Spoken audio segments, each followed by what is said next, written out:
على محمد صلى الله عليه وسلم.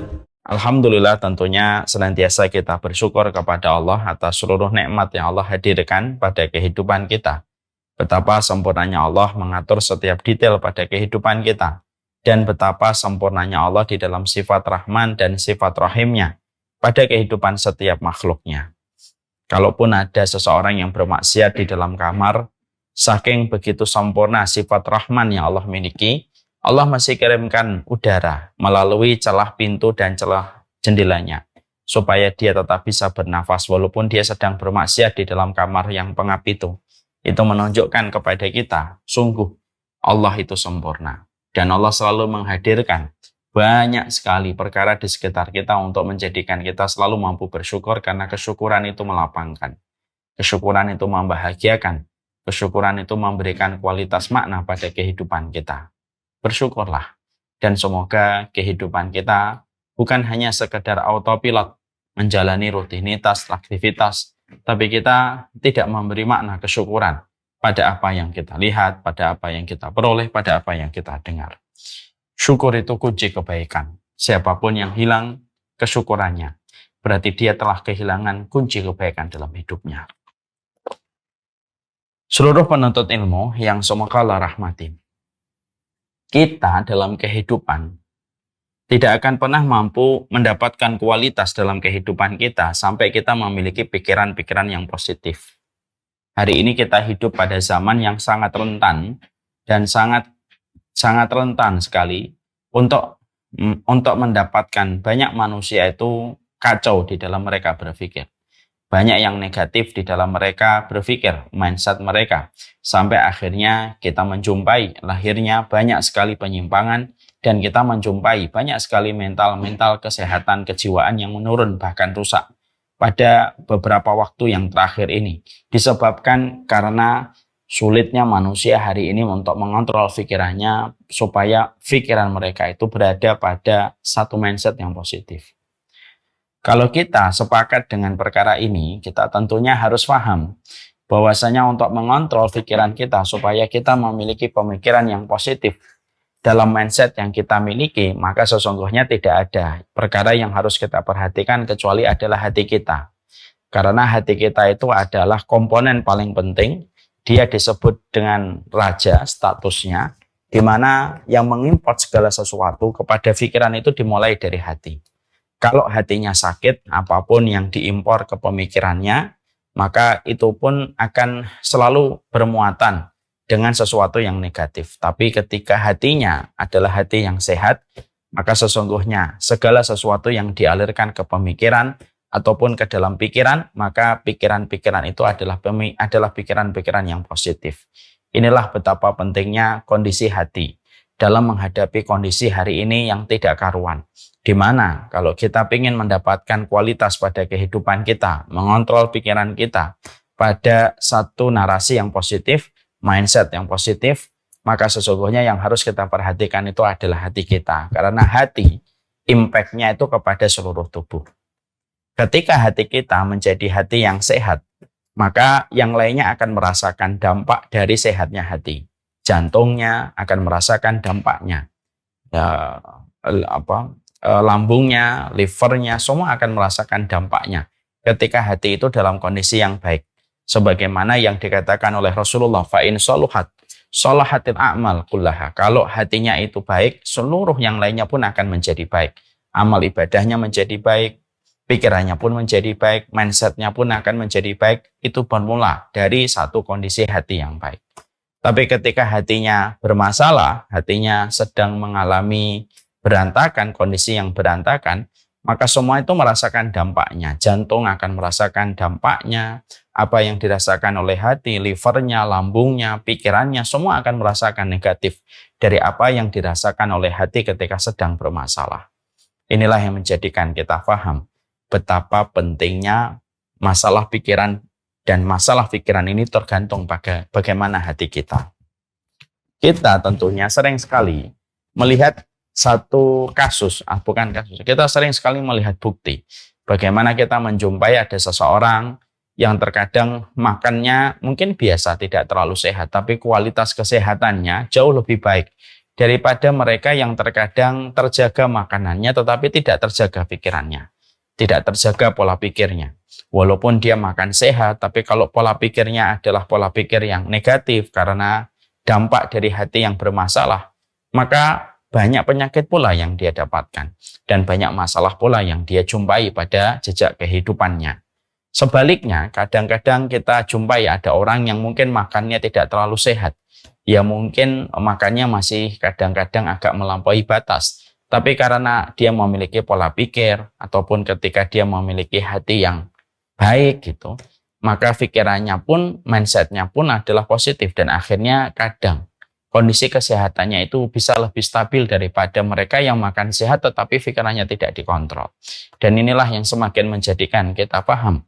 Inilah yang menjadikan kita semakin mengerti betapa pentingnya masalah hati. Karena sesungguhnya hati itu berkaitan pada pikiran kita dan berkaitan kepada seluruh organ tubuh yang ada pada diri kita. Makanya Rasulullah Shallallahu Alaihi Wasallam berulang-ulang menyampaikan, perhatikanlah hatimu. Sesungguhnya hatimu sebagaimana kedudukan seorang raja. Kalau dia baik, maka seluruh anggota badan, seluruh anggota yang lainnya akan menjadi baik. Tapi kalau dia bermasalah, maka seluruh yang lainnya pun akan menjadi bermasalah. Inilah yang menjadikan kita memahami. Kita sangat berhajat besar untuk memperhatikan tentang masalah tazkiyatun nafas.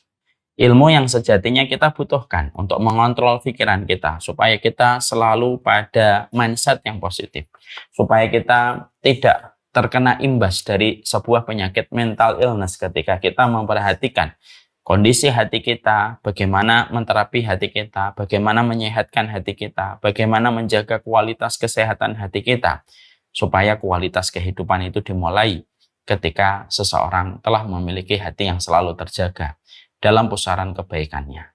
Inilah kenapa kita mempelajari kitab Tazkiyatun Nafas. Mari kita buka pada halaman 46.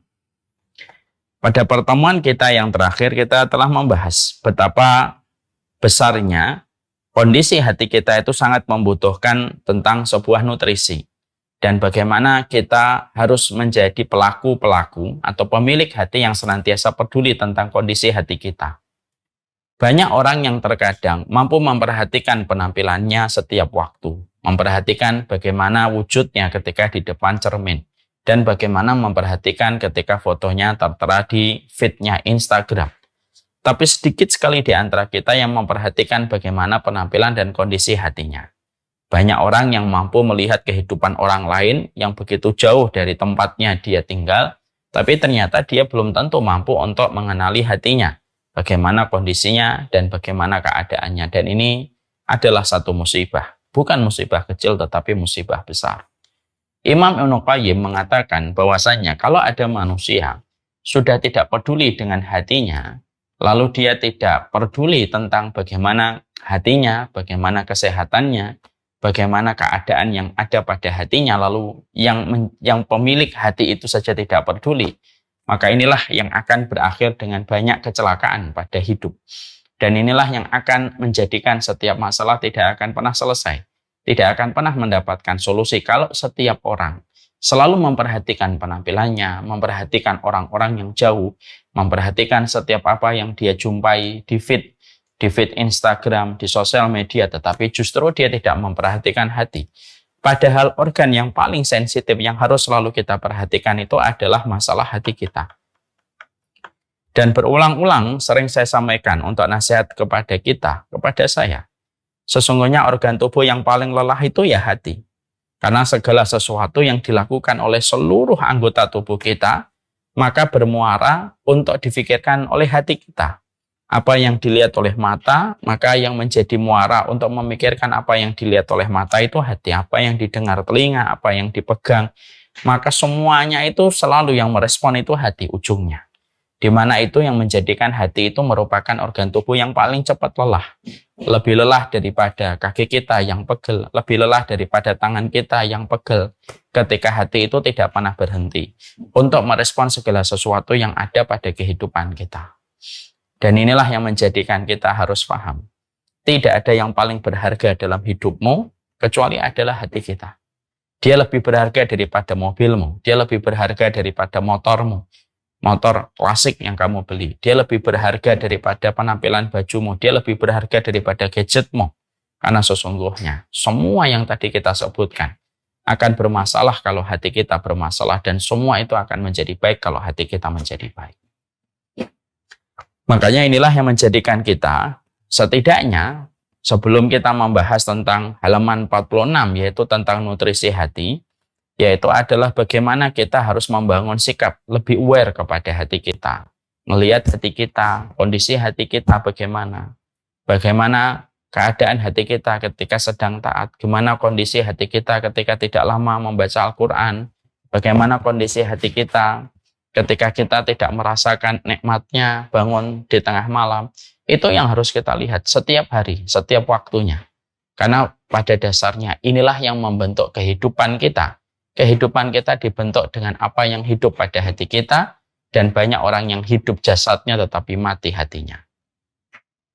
Makanya sampai para ulama itu mengatakan orang yang paling buruk adalah orang yang mati hatinya sebelum mati fisiknya.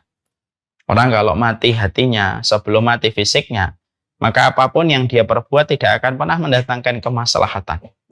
Kalau hatinya sudah betul-betul mati. Yang dia tuju hanyalah mengagungkan nafsunya. Yang dia tuju itu hanyalah memenangkan egonya. Kalau hatinya sudah mati, maka matinya hati itu lebih parah daripada matinya fisik. Kalau matinya fisik, hanyalah dibawa ke liang kubur untuk dikuburkan dan ditanam. Tapi matinya hati berakibat banyak kerusakan yang akan ditimbulkan. Dan inilah yang menjadikan kita semakin paham. Hatimu, hatimu, hatimu. Itulah sesuatu yang paling mahal. Perhatikanlah harta yang paling berharga dalam kehidupan kita, yaitu adalah hati kita. Karena sesungguhnya inilah hakikat harta karun yang kita miliki, yang tidak akan pernah bisa ditebus dengan apapun, dan tidak akan pernah bisa dibeli dengan apapun, hati kita. Dan betapa rusaknya kita, dan betapa besarnya penyesalan kita kalau sesuatu yang paling berharga pada kehidupan kita itu adalah hati kita.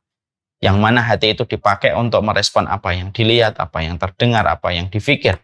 Lalu hati itu ternyata berpenyakit yang menyebabkan kematian pada hati. Dan itu merupakan musibah besar pada kehidupan manusia. Maka disinilah kita akhirnya memahami betul. Setelah kita memahami setidaknya 2 poin dalam mukadimah yang tadi saya terangkan. 1, yaitu adalah bagaimana hati itu sangat berperan besar. Karena tidak ada yang memberikan asupan kepada pikiran kecuali adalah hati. Dan ini merupakan merupakan organ yang paling vital pada kehidupan manusia. Dan hati itu merupakan harta karun yang paling bernilai pada kehidupan kita. Makanya kita dituntut. Yang kedua adalah perhatikanlah hatimu, berkenalan dulu dengan hatimu. Jangan-jangan kita hidup 30 tahun, kita hidup 40 tahun, kita hidup 50 tahun, tapi selama ini kita ini sebenarnya tidak pernah kenal hati kita. Kita tidak pernah tahu lah alarm hati kita. Yang lebih kita kenal itu syahwat. Ya.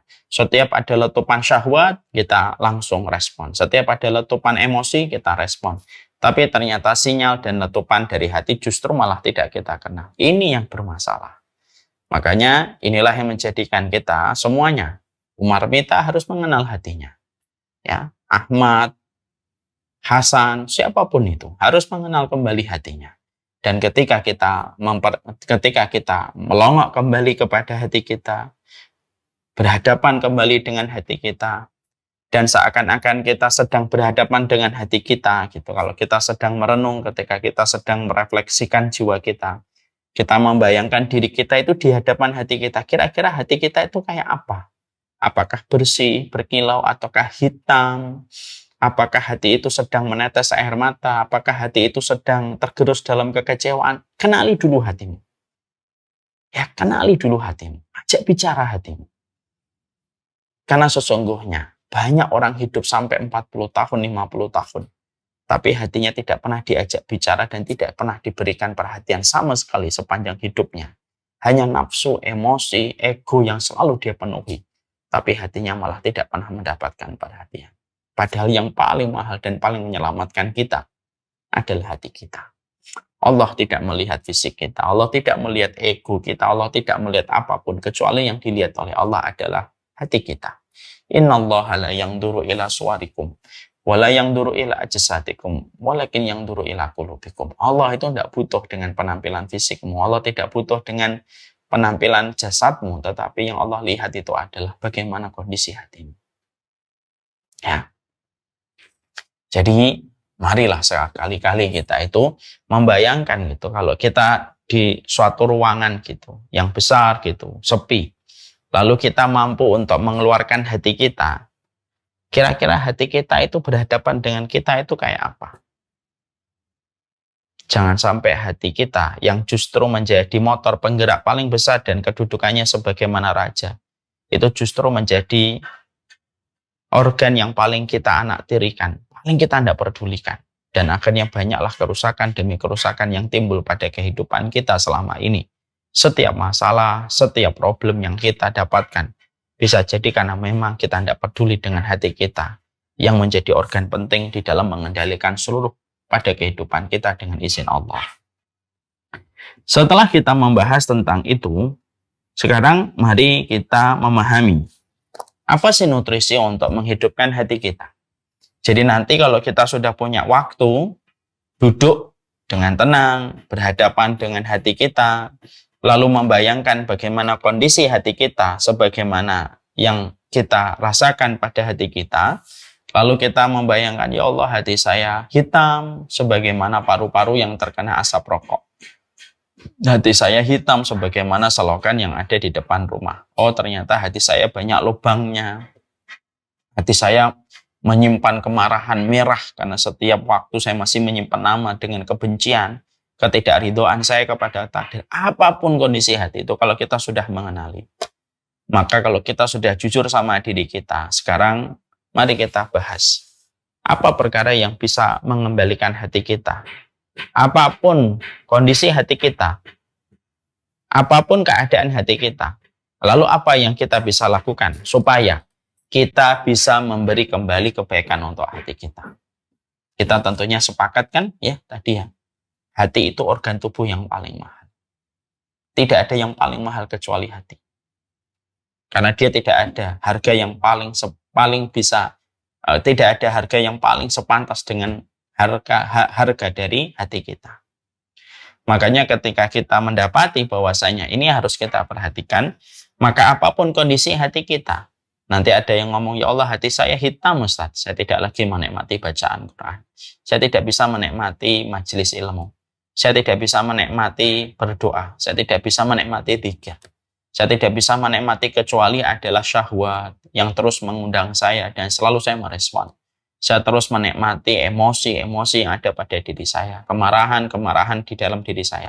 Apapun kondisi kita, selama kita berangkat bahwasanya kita sekarang mulai sadar bahwasanya kita harus memberikan perhatian pada hati kita, mari kita cek, mari kita lihat apa yang harus kita perhatikan supaya mengatur settingan kembali hati kita, supaya hati kita harusnya mendapatkan surga di dunia ini sebelum kita mendapatkan surga besar.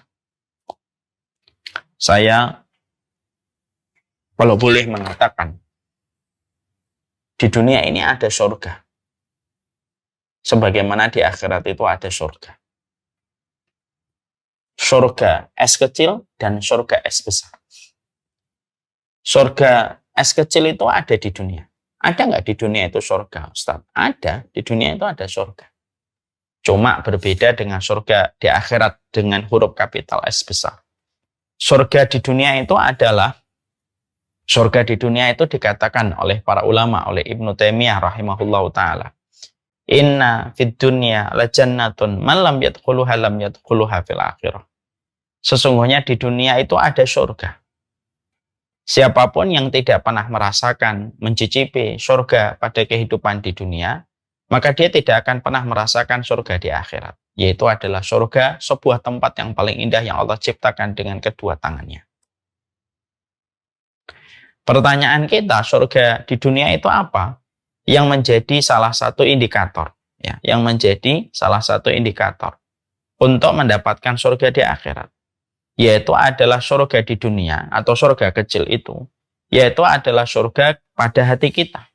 Yaitu adalah ketika hati kita selalu dalam kondisi, ketika hati kita bisa merasakan ketenangan, hati kita bisa merasakan keridhaan, bisa merasakan kelapangan, kenikmatan dalam ibadah, keridhaan di dalam setiap takdir, baik takdir yang manis ataupun takdir yang buruk. Itulah yang dinamakan surga di dunia. Orang yang sudah mencicipi surga di dunia, maka mereka akan merasakan surga di akhirat. Karena surga besar di akhirat tidak akan pernah didapatkan manusia sampai manusia itu sebelum mati merasakan surga kecil pada kehidupan di dunia. Nah, inilah yang menjadikan kita akhirnya, berarti kita harus betul-betul men-treat hati kita. Kita harus betul-betul mengkondisikan hati kita. Supaya betul-betul hati kita pada kondisi yang maksimal. Supaya mendapatkan kesehatan, supaya bisa menghantarkan kita kepada sebuah panorama surga pada kehidupan kita sebagai pelakunya. Karena sesungguhnya yang hilang hari ini bukan masalah finansial. Yang hilang itu bukan materialisme dengan gedung-gedung pencakar langit, tapi yang hilang itu surga-surga kecil pada hati manusia itu yang hilang. Mungkin seluruh gadget itu sekarang mengalami perkembangan yang mutakhir. Mungkin kita akan jumpai seluruh teknologi semakin membuat kita terbelalak ketika kita kaget dengan seluruh kemajuannya yang begitu cepat. Gitu. Tapi ada yang hilang, yaitu adalah surga-surga kecil pada hati manusia itu pada hilang. Yang ada adalah membangun dunia dengan satu asumsi bahwasanya itulah surga yang mereka tuju, padahal itu bukan surga. Berapa banyak orang yang mereka di tempat hiburan tetapi hatinya merasa merana. Berapa banyak orang yang mereka di tempat keramaian tetapi hatinya merasa kesendirian. Karena sekali lagi, kalau kita pengen surga, kalau kita pengen paradise pada kehidupan di dunia, healing kita itu sebenarnya bukan tempat. Karena tempat itu hanya menawarkan sensasi sesaat sebagaimana orang tidur. Mungkin kita lupa masalah kita kalau kita sedang healing di tempat yang indah. Tapi setelah tempat itu kita datangi, maka pasti problematika akan hadir kembali. Kalau kita tidak menyelesaikan pada hati kita, yaitu adalah karena sesungguhnya healing terbaik itu adalah kembali kepada hati kita dan melihat bagaimana kondisi hati kita. Nah, itulah yang semakin menjadikan kita paham. Itulah yang menjadikan kita semakin mengerti. Perhatikanlah hati kita karena sesungguhnya inilah sesuatu yang paling berharga dan paling mahal pada kehidupan ketika Allah menciptakan manusia. Hatimu, hatiku, hatimu, hatimu. Setelah kita memahami tentang masalah ini, tentunya apapun kondisinya, sekarang mari kita bahas apa nutrisi yang harus kita lakukan, apa nutrisi yang harus kita perhatikan. Tentunya ketika kita memperhatikan nutrisi ini, kita belajar nih ilmunya.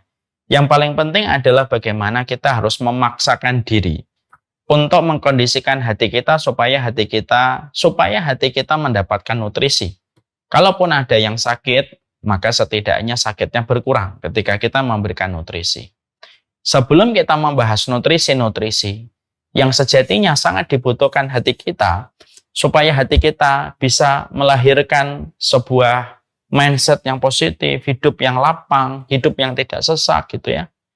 Maka kita harus paham memberikan nutrisi hati itu bukan bersifat anjuran, tapi ini merupakan kewajiban. Saya sebagai yang menyampaikan, tidak mau saya itu nanti menganggap, nutrisi hati itu pilihan. Ya kalau saya mau ya sudah, kalau tidak mau tidak apa-apa. Tidak bisa gitu. Kalau kita bicara tentang nutrisi hati yang menjadi pembahasan pokok kita pada kesempatan sore kali ini, nutrisi hati itu bukan sifatnya pilihan, tapi nutrisi hati itu kewajiban. Nutrisi hati itu kewajiban. Yang tentunya harus dipaksa. Jadi nanti saya tidak mau ada orang beralasan, Ustaz saya tahu nutrisi hati harus begini, tapi saya belum ada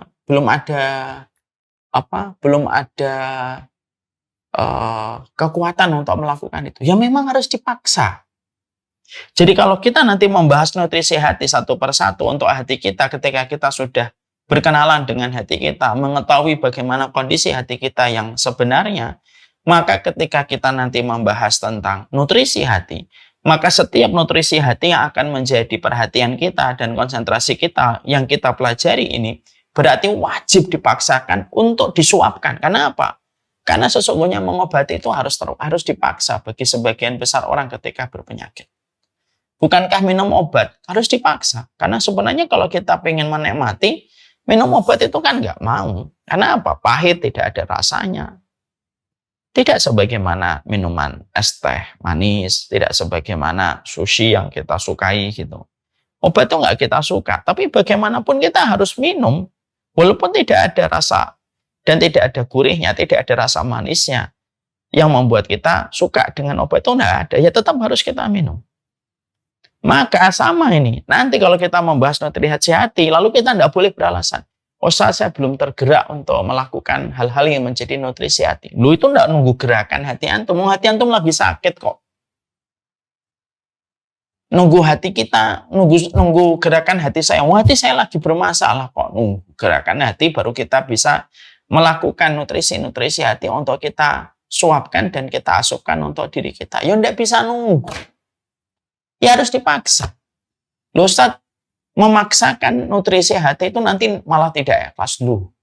Ya ikhlas kalau kita melakukan nutrisi, kalau kita memaksa diri kita untuk melakukan suapan nutrisi hati pada diri kita paksa dan kita niatnya adalah pingin supaya cepat sembuh hati kita, itu ikhlas. Bukan berarti yang dinamakan ikhlas itu harus dengan kerelaan hati, kita melakukan dengan senang dan sukacita, belum tentu. Sholat malam itu kalau kita nggak paksa, mah kita nggak akan sholat malam. Bukan berarti memaksa sholat malam itu tidak ikhlas. Selama kita memaksanya karena Allah, ya itu ikhlas. Sama ini nanti. Ya. Kenapa ini saya sampaikan? Karena sempat ada komentar begini ketika ada satu kajian. Kita membahas nutrisi hati. 1, 2, 3, 4, 5, 6. Lalu ketika sudah membahas tentang nutrisi hati, ada orang yang komen. Saya belum tergerak Ustadz. Saya tahu hati saya lagi bermasalah. Tapi saya belum tergerak untuk mengambil satu persatu nutrisi yang ada untuk saya suapkan kepada hati saya. Nah ini. Maka ketika mendengar itu, akhirnya Masya Allah, inilah yang menjadikan kita paham. Nutrisi hati itu harus disuapkan dan dipaksa. Entah bagi saya yang menyampaikan ini pun harus maksa gitu. Karena tidak mungkin kita nunggu gerakan hati kita secara sukarela dan sukacita. Nanti deh nunggu saya dzikir, nanti nunggu saya berdoa, nanti nunggu saya membaca Al-Quran gitu. Kalau sudah ada panggilan hati, tidak bisa panggilan hati. Kita sedang mengobati hati kok nunggu panggilan hati, itu kan tidak bisa. Maka harus dipaksa. Dan sifatnya nutrisi hati yang nanti kita pelajari itu sifatnya wajib. Wajib, kalau kita pengen sembuh dan kita sudah menyadari betapa penting dan betapa mahalnya hati kita, berarti ini hukumnya wajib. Bukan bersifat anjuran, bukan bersifat himbauan, dan tidak bersifat pilihan. Ya kalau mau silahkan kerjakan, kalau tidak mau ya tidak apa-apa. Lu nggak pilihan, ini kewajiban. Sebagaimana wajibnya kita sholat, sebagaimana wajibnya kita bayar zakat, sebagaimana wajibnya kita untuk haji kalau sudah mampu. Jadi kewajiban itu bukan hanya pada amalan zahir yang tadi saya sebutkan, tapi kewajiban pada amalan hati. Salah satunya memberikan nutrisi pada hati kita. Nah, saya harap antum semuanya paham ya di sini, dan saya juga. Maka setelah kita memahami bahwasanya nutrisi hati ini merupakan kewajiban kita dan harus dipaksakan, tidak menunggu panggilan hati secara sukarela dan sukacita baru kita nanti ngamalkan.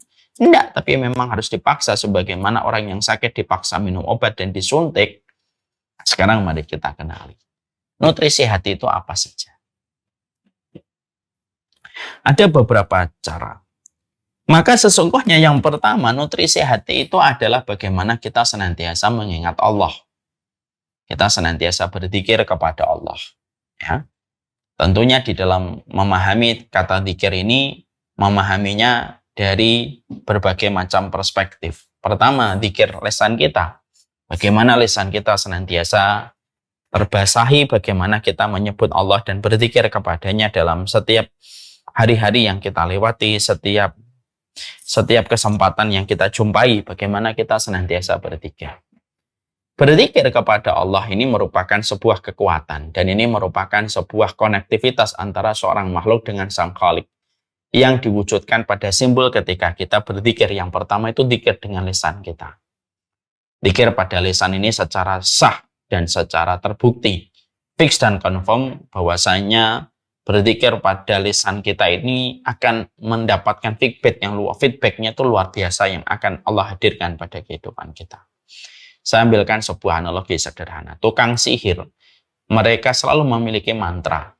Tidaklah mereka mendapatkan kekuatan kecuali dengan mengucapkan mantranya. Ini dalam tanda kutip, contoh secara umum ya, bukan membenarkan sihirnya. Disitulah kita mendapati, kalau orang yang berada pada kesyirikan, kebatilan, yaitu tukang sihir saja, supaya dia bisa mengguna-guna seseorang dengan kekuatan hitamnya, itu pun harus mengucapkan mantra supaya kekuatannya melesat kepada orang yang dia tuju. Loh, apalagi ketika kita berada di atas kebenaran, ketika kita menjadi makhluknya Allah. Maka berzikir itu merupakan salah satu hal besar, di mana zikir itu menimbulkan sebuah efek yang luar biasa.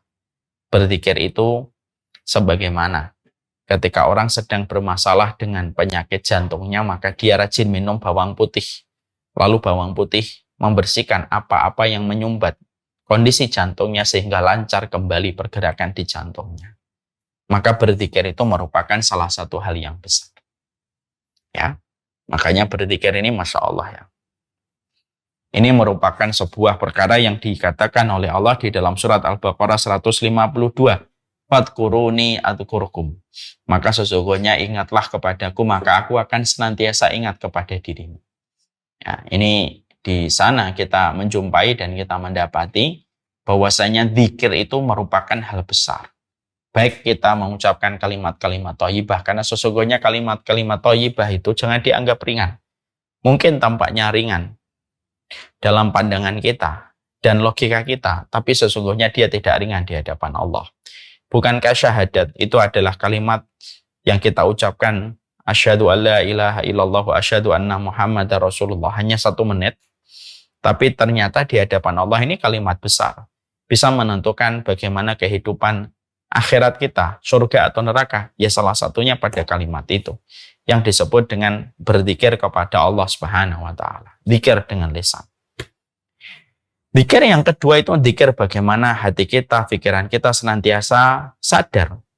Kita ini berada pada kondisi mindfulness, sadar. Kalau dalam bahasa tazkiyatun nafas itu yaqdhah. Kita itu betul-betul terjaga dan sadar 100%. Tidak ada yang kita lihat, tidak ada yang kita dengarkan, tidak ada yang kita jumpai, tidak ada yang kita perhatikan, kecuali kita sadar, sesadar-sadarnya. Bahwasanya semua ini merujuk kepada satu pencipta yang paling besar, yaitu adalah Allah. Inilah zikir. Jadi zikir itu merupakan sebuah kekuatan besar ya, yang memberikan nutrisi untuk hati.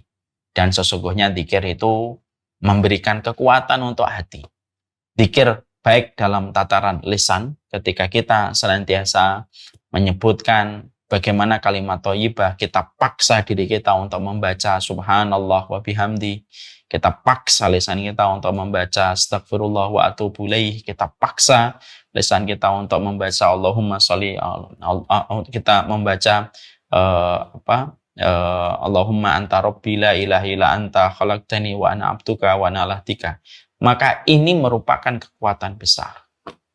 Dan inilah sejatinya yang dibutuhkan oleh hati yang pertama, supaya membersihkan semua karat-karat yang telah menguning dan telah menjadikan hati kita melemah. Karat-karat itu sebagaimana besi yang telah berkarat. Tidak ada yang membersihkan karat pada hati kita. Tidak ada yang membersihkan karat pada hati kita. Kecuali adalah bagaimana kita senantiasa menyebut nama Allah. Karena tidaklah nama Allah ketika disebut, kecuali turun kembali nama Allah itu akan menjadi pembersih dari apapun yang ada di dalam hati kita. Ya. Makanya akhirnya kan kita jumpai ya hal-hal yang luar biasa ketika seseorang senantiasa mereka berzikir kepada Allah. Ya, sesuatu yang mungkin hari ini sudah menjadi sesuatu yang terasing orang yang senantiasa melazimi zikir. sesuatu yang begitu jarang kita dapatkan karena orang setiap waktunya sibuk dengan scrolling dan sibuk dengan berbagai macam media sosial yang dimiliki, gadget yang dia kuasai, dan berbagai macam target yang ingin dia dapatkan. Ya, tentunya Masya Allah ya. Tentunya inilah yang menjadikan kita paham betul dzikir, yaitu adalah dzikir lisan ini termasuk salah satu yang harus dipaksakan untuk kita. Setidaknya dzikir pagi dan dzikir sore. Karena pada dasarnya ketika kita jujur untuk senantiasa berzikir kepada Allah, menghayati maknanya, mengetahui bagaimana makna pada setiap dzikir yang kita lantunkan. Pelan tapi pasti. Membersihkan apa yang kotor pada hati kita. Mengembalikan kembali kekuatan hati kita dari segala macam pelemahnya. Dan membersihkan hati kita kembali sebagaimana api membakar karat dari satu besi yang sudah lemah dan sudah tua. Saya ada punya pengalaman satu ya, bagaimana orang yang berzikir itu selalu senantiasa dilindungi oleh Allah. Ini salah satu fungsinya, nanti kita akan bahas bagaimana zikir itu multi efek pada kehidupan kita. Setidaknya ada 2 kisah yang saya peroleh untuk membangun betapa luar biasanya kekuatan zikir dan betapa besarnya efek yang didapatkan kalau kita senantiasa berzikir kepada Allah. Baik dzikir secara lisan ataupun dzikir secara pikiran kita.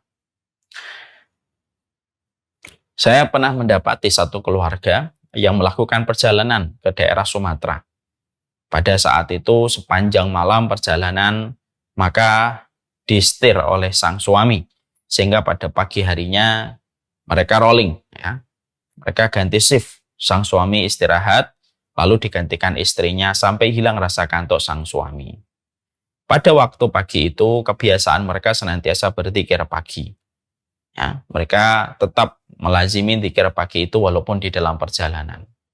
Ketika mereka sudah melaksanakan zikir pagi, lalu mereka berganti tempat posisi. Sang istri memegang kendali, sang suami istirahat. Jalanan berjalan. Maka Masya Allah ya, tiba-tiba ada satu kejadian ketika sang istri ternyata masih ada sisa kantuknya.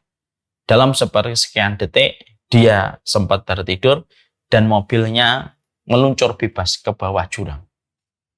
Tentunya jurangnya bukan jurang biasa, tapi jurang yang curam, bukan jurang yang landai. Dan betapa menegangkannya kondisi mereka pada saat itu suami istri dengan 2 anaknya turun bebas ke jurang yang cukup curam.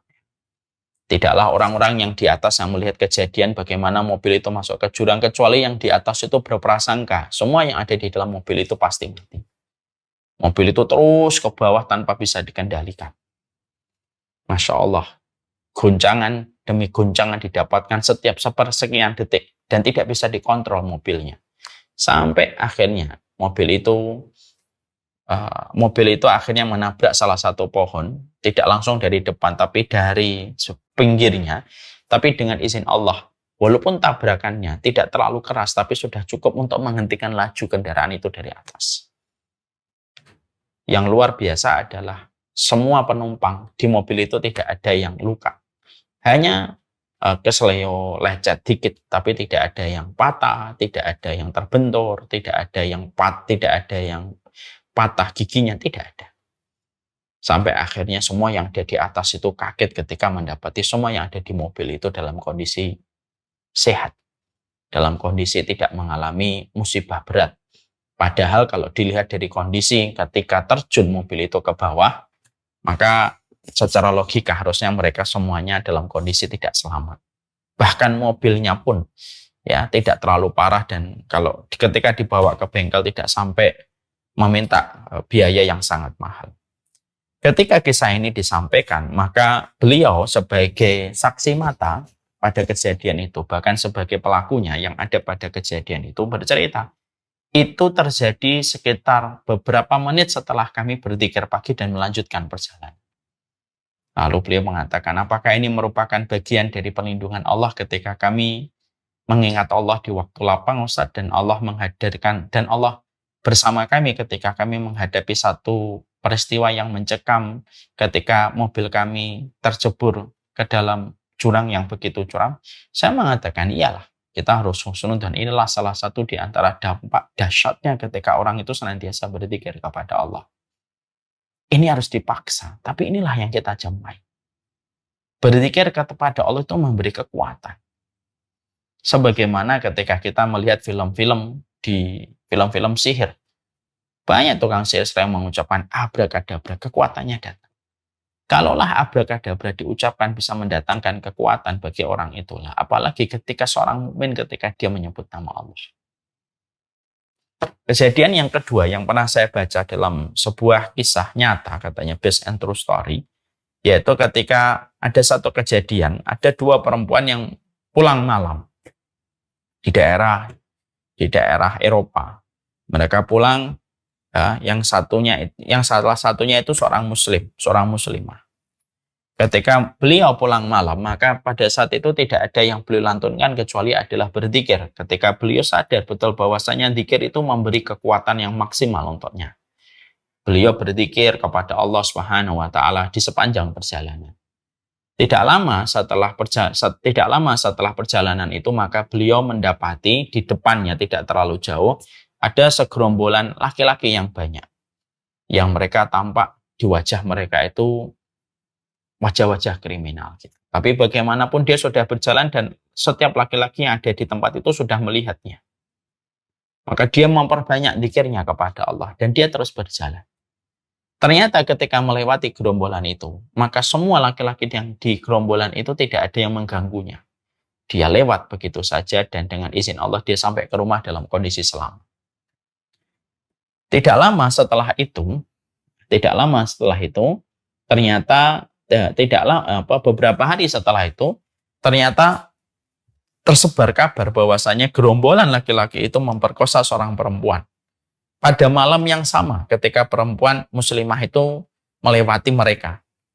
Akhirnya polisi olah TKP. Ketika polisi olah TKP, berdasarkan beberapa CCTV, intinya perempuan itu akhirnya ditemukan oleh polisi, perempuan yang muslimah itu, untuk diolah keterangannya. Ya, supaya menjadi saksi atas kasus yang menimpa kepada seorang perempuan yang lewat pada jalan itu setelah dia, tapi akhirnya diperkosa dan digoda dan akhirnya diperkosa. Yang menarik adalah pada saat olah TKP itu, lalu akhirnya dia berjumpa dengan para pelaku satu persatu gitu. Dan dia mengingat beberapa wajah yang pernah dia lihat itu ketika dia berjalan dalam kondisi ketakutan. Beberapa wajahnya dia kenal. Iya, ini ada di tempat malam itu. Ini ada juga di malam itu. Gitu. Setelah selesai pemeriksaan itu, yang membuat perempuan muslimah ini berpikir, kenapa dia tidak menggoda saya? Kenapa dia tidak menggangguin saya? Kenapa dia tidak mengganggu saya? Itu menjadi pertanyaan dia. Lalu akhirnya dia memberanikan diri untuk bertanya kepada beberapa orang di geng tersebut yang sudah ditangkap oleh polisi. Kenapa kalian tidak menggoda saya? Kalian bahkan tidak nyuilin saya, tidak bersiul-siul untuk saya. Kalian membiarkan saya lewat dan kalian diem gitu. Bahkan kalian menghentikan gelak tawa kalian yang keras sebelumnya ketika saya lewat gitu. Rasa penasaran itu membuat dia bertanya kepada orang-orang di situ. Ternyata jawabannya adalah orang-orang laki-laki itu akhirnya mereka mengatakan, iya sebenarnya saya itu melihatmu dan kami sebenarnya pengen sekali untuk menggodamu.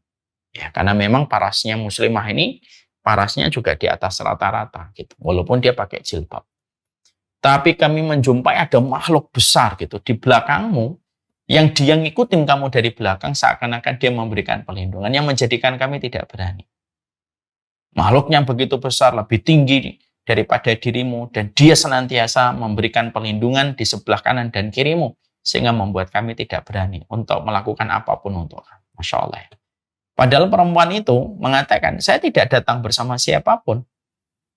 Tapi perempuan itu akhirnya sadar. Dzikir yang dia ucapkan, dzikir yang dia lantunkan, itulah yang akhirnya Masya Allah. Mungkin itulah bentuk pertolongan Allah yang Allah berikan kepadanya ketika dia menghadirkan Allah dengan lisannya.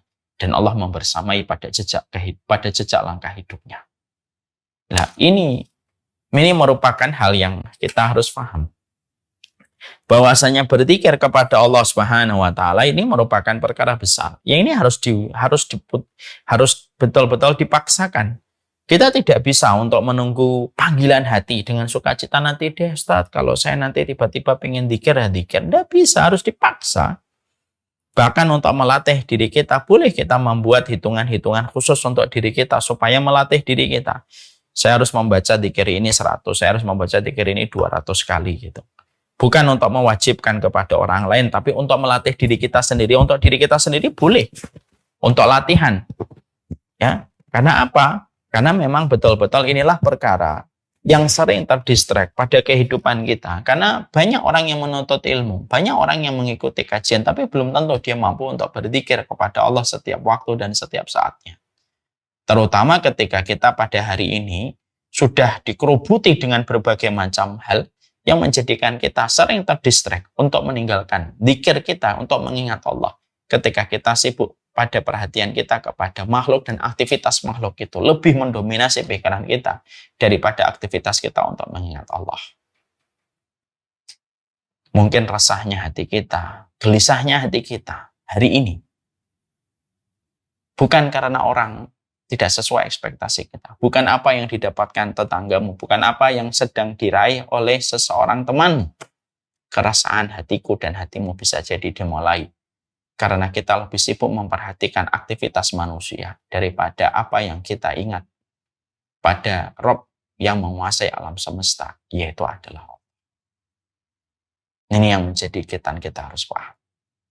Wajibkanlah atas lisan kita untuk senantiasa berzikir kepada Allah setiap saat.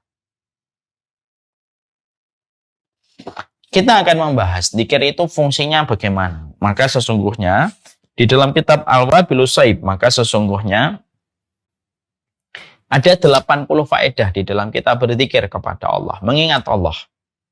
Makanya berzikir ini kalau kita pahami, berzikir dengan lisan dan berzikir dengan hati dan pikiran kita, inilah yang merupakan bagian dari salah satu makna mindfulness-nya kita. Jadi orang kalau berzikir itu dia sadar, oh ini apa yang dia lakukan, apa yang dia kerjakan. Kita akan membahas apa saja faedah-faedah yang disebutkan oleh Imam Ibnu Qayyim, di mana faedah ini merupakan profit yang dijanjikan oleh Allah kalau kita senantiasa konsisten di dalam kita berzikir kepada Allah Subhanahu wa taala. Apa sih faedah yang kita peroleh? Profit apa yang dijanjikan oleh Allah ketika kita mengingatnya? Walaupun mungkin awal-awal kita harus condong untuk memaksa. Tapi memaksakan karena Allah itu ujungnya pasti manis. Apa saja itu profit yang kita dapatkan? Nah, inilah yang akan kita bahas pada pertemuan kita selanjutnya. Sallallahu ala nabiyina Muhammad. Semoga Allah rahmati kita. Semoga hati kita, pikiran kita senantiasa mengingat Allah dan lisan kita senantiasa menyebut namanya. Dan supaya apapun aplikasi yang ada di sekitar kita tidak menyibukkan pikiran dan hati kita dengan apa yang menjadi aktivitas makhluk, tetapi lupa dengan aktivitas, tetapi lupa dengan keberadaan Allah yang harus diingat, yang feedbacknya memberikan kekuatan untuk kita.